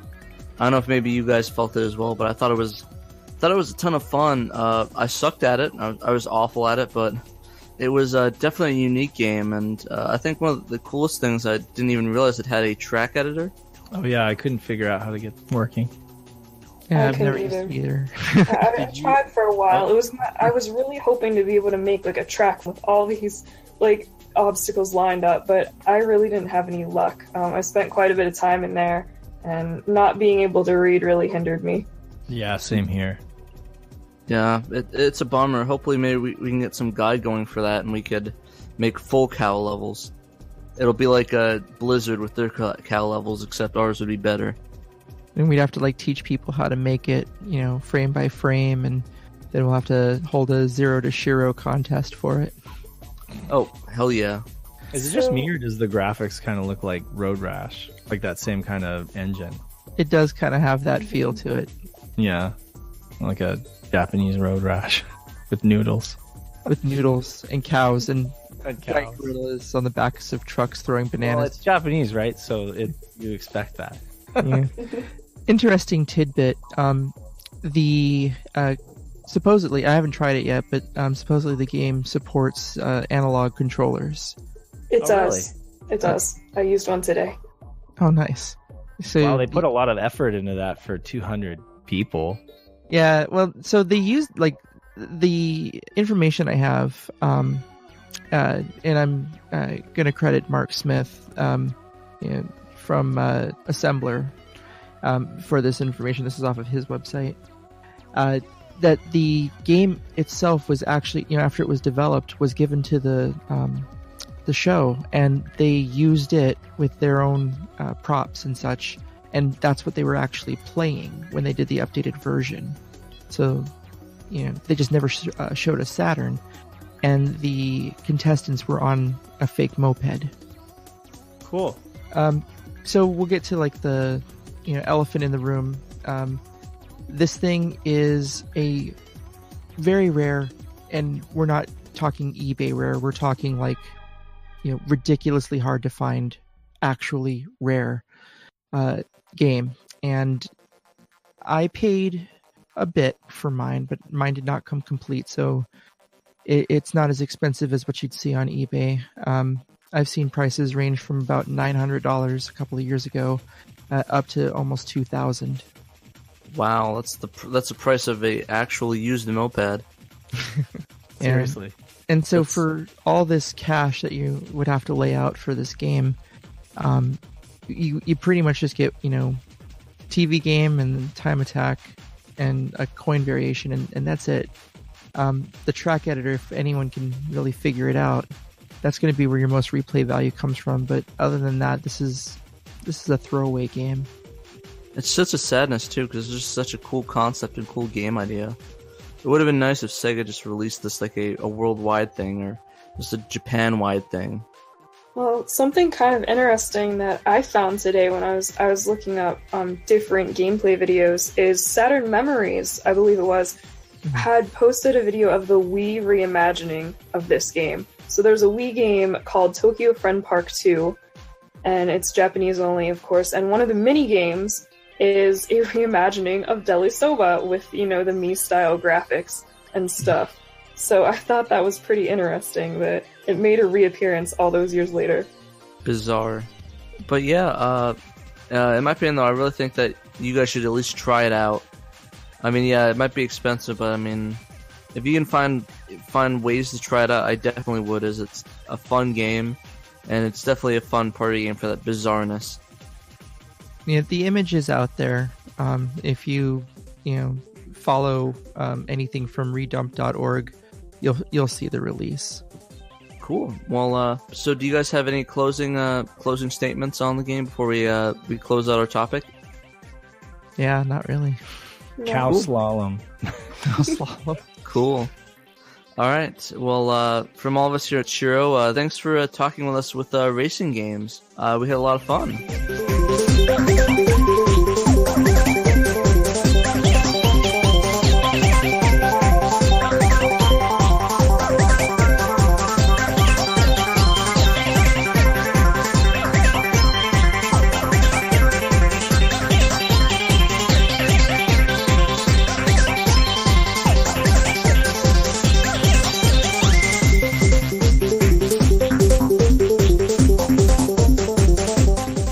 So we've been trying to get to our listener mail, and so this is from Brandon Adams. He goes, "Hello guys and gals, super glad that you now have an email address for questions, etc. I absolutely love the Saturn, favorite console of all time, but was/am also a fan of the N64 and PS1 to a much lesser degree. My question is, if you could have had any game that was released on either of those other platforms, or replicated on Saturn, which game would you choose and why?" Oh my god, that is a hard question. I guess if I had to pick one game, can I pick one of each or just one in general? One of each. Okay, we can go with that. So, in the PS1's case, I personally would love to play Final Fantasy VII on the Saturn. I know if that was the case, it probably would have never came to America, what the Saturn was going on with. But if it could be in English, I would love to play it, just because I'd love to experience it on the Saturn. I just think it's a really unique game, and I think having some Square games on the Saturn would have been a great way to boost up the sales for the system. Pat, you took my pick. Sorry. Yeah, that's exactly what I was thinking with that as well. So what's your rationale?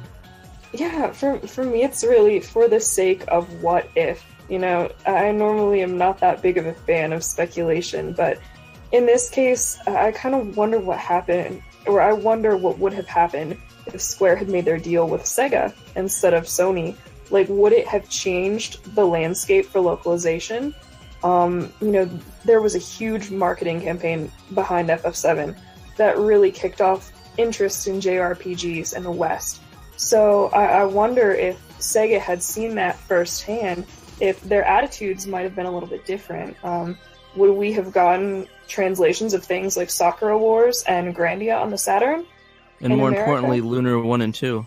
Yes, absolutely. And, just thinking about like all of those Square games, like you said, being on the Saturn, Xenogears, Chrono Cross. Can you imagine like Vagrant Story on the Saturn? I mean, it's kind of cool to think about what that would have been like. I mean, would the Saturn have ever lasted into the 2000s to see a game like Vagrant Story? Probably not, but it's still kind of fun to think about. What about UK? What in the terms of the PS1, what would you say your pick would be? If Saturn had a controller that would support it, Metal Gear Solid. Oh my God! Yes. Okay. That game. What do you think? What do you believe would be the reason to put that on there? I don't think we got enough from good Konami, especially in the 90s. I love the Metal Gear series. I'm a big Hideo Kojima fan, and I just think that I would enjoy that game just that much more if it was also on my favorite console. I definitely agree. I know there was rumors that, really, really loose rumors that it was once considered and code might have been passed through it that had some sort of testing environment for it. But as we all know, it's just rumors at this point, and there's nothing really to say about it. And like I said, I'm the same way. I love Kojima. I love all his works, and I think a game like that would have blown the lid off the Saturn and blown it. I completely agree. I would have loved to have seen a cinematic game like that. I mean, we know that this Saturn was on its way there with games like Panzer Dragoon Saga. I really would have loved to seen a game like Metal Gear Solid on the Saturn. Cool. All right. So in terms of N64, I guess if it's cool, I'll start off with that. I would have to say I would love to see that Neon Genesis Evangelion game on there, as I think it's probably one of the most faithful and playable versions of a Neon Genesis game. And a big EVA fan, I really would love to play something like that on the Saturn and have that fighting robots instead of a lot of the turn-based stuff or the weird dating sims they have for it. What about you guys? I have no answer for this. Yeah, N64. Yeah, no. It's this is a hard one. I like Zelda, but I just don't like the N64.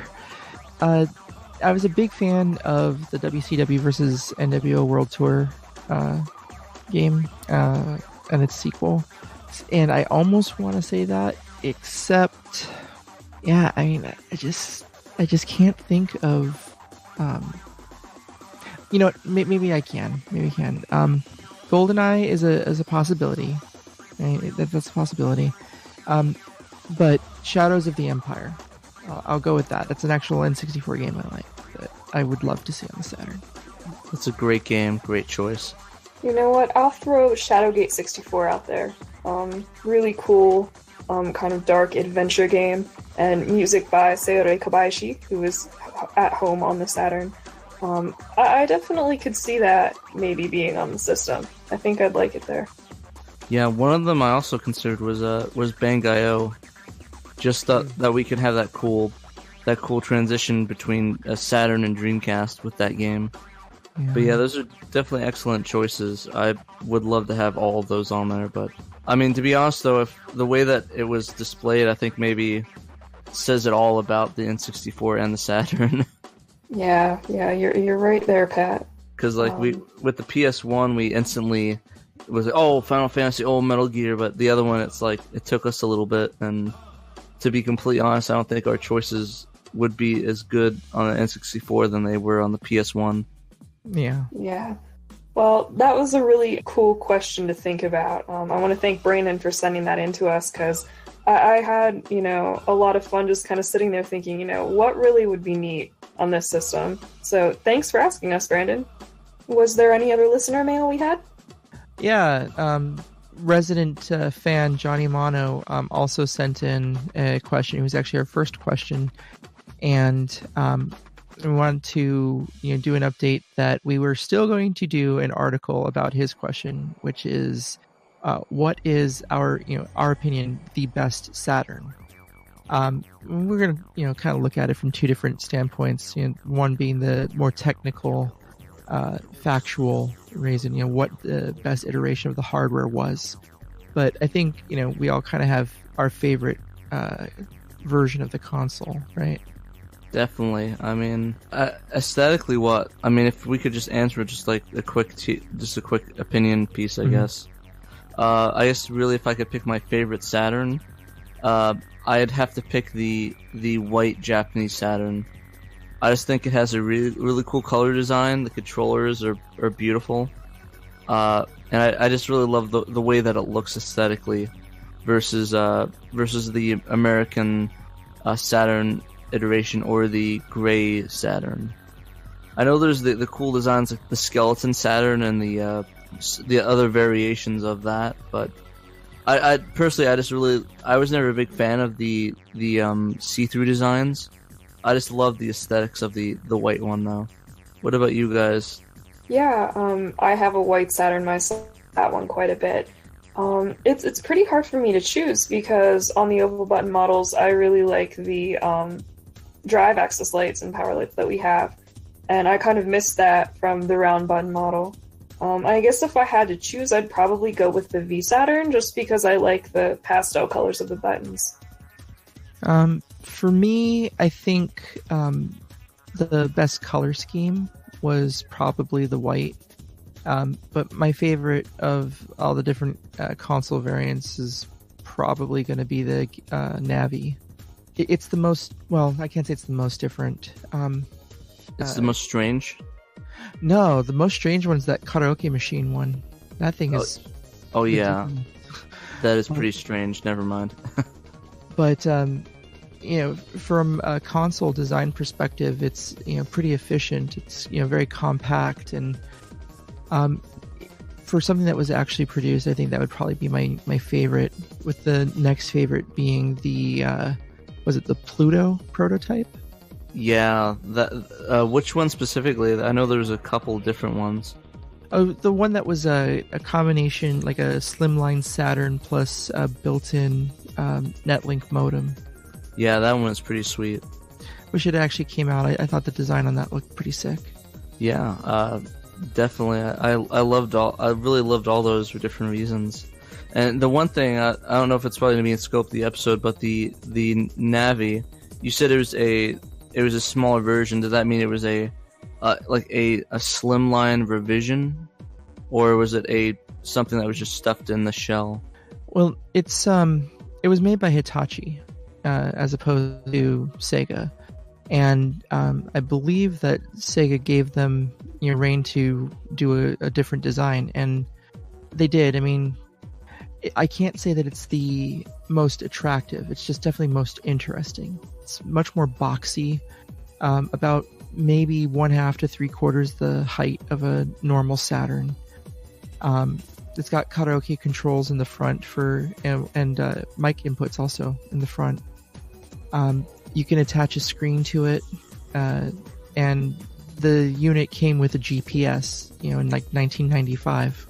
Very, very interesting. I always found that really cool how GPS works, where you have to actually connect it in your car to your parking brake. The video screen, you mean? Is it the video screen that has it, or is it the Saturn itself? I was kind of confused on that. So the Saturn itself won't play games if you don't have the parking brake engaged, if you hook it up correctly. So it's kind of like if you had a DVD player in your modern car. the idea being that it will prevent you from, being able to see the DVD movie playing and distract the driver. But yeah, if you had the parking brake disengaged, you could still run navigation software and the GPS part. I gotcha. Yeah, cool. So, any closing thoughts on it before? I want to thank both of you guys for writing into us, and encourage everybody to, if you have any questions or comments that you'd like to hear us discuss, hit us up at contact@segasaturnshiro.com. Yeah, so thank you very much, guys, for those questions. I definitely would look forward to hearing some more in the future. All right, guys, so before we go, we'd like to get a few plugs out, as we always love doing towards the end of the podcast. So I guess the first plug we should talk about is Peter's article, which is the Chaz's Panzer Dragoon Saga interview. Yeah, that was just released last week. Peter and I had done an interview with Chaz on one of the previous podcasts about his 100% completion run, and Peter has since turned that into an article. So if you weren't able to catch that on the cast, go ahead and check out either our blog on Podiant or the Facebook page to find Peter's article on that. Alright, so speaking of Chaz, he's also going to be doing his live stream as usual. Of course, he'll be doing a racing one this Sunday, which is going to be past by this time, but his next stream should be very interesting, so check him out Sundays at 6 p.m. EST. We're going to have another anime stream. I think I'd like to do one on that racing game, the dating sim racing game we talked about in the other podcast, just as a one-off, and sort of see how far we can get and how many people we can pick up. That definitely sounds like it's going to be a lot of fun. A lot of laughs for sure, Pat. That's a good idea. Yeah, so we have an interesting guest lined up that I think you guys will love. We're going to try to keep it a surprise until we're ready to go, but we're going to talk about that, and we're going to struggle through the game, and of course we're going to finish up Magic Knight Rare. We're almost there. It's got to be pushing, but I think it'd be kind of fun to do this one and sort of tie it in with the racing game and sort of struggle and sort of have a great laugh about it. Yeah, definitely. I'm looking forward to that for sure. And I think the one last thing that I'd like to plug before we wrap up are Dave's Sonic R videos. He's done some tutorials on how to get all the Chaos Emeralds and unlock all the characters by collecting all the coins. And those are over on the Sega Saturn Shiro Facebook page. So if you like Sonic R and you want to know how to become a master, then check it out. It's also he's also periodically posting on the YouTube page as well. So if you guys want to check it out, Sega Saturn Shiro on YouTube, just give us a search, we'll pop up. He's starting up the videos on there as well, including Chaz's prior live streams. So yeah, guys, the last thing we'd like to talk about was our store. We, of course, as you guys know, we opened up a store for not only for our merchandise, but Sega Lord X as well. So we got t-shirts, mugs, bags, jackets, hoodies, whatever you guys need, we got you. We're gonna cover you with good clothes, goodness. You know, get the logos on there. We got the beautiful oval button design, the round button design, the SEGA SATURN design. All these great designs, these t-shirts, and we've had all our fans are coming out, and tons of them are buying this stuff and repping us, and we want to let you know that we really appreciate it. I can't tell you how cool it is to have something that came up in our heads on somebody's shirt. Like, that just, it's unbelievable. And we thank everybody that's purchased merchandise in our store. I mean, we know Johnny Manos picked up a shirt. Peter's picked up a mug. My friend Eric was repping actually at the ZapCon today. He was repping the circular button design while I was repping the oval button design. So it was kind of a cool little twinsy thing that we were doing. You guys want cool stuff. You guys want to rep us. And the cool thing is that the merchandise just looks really great.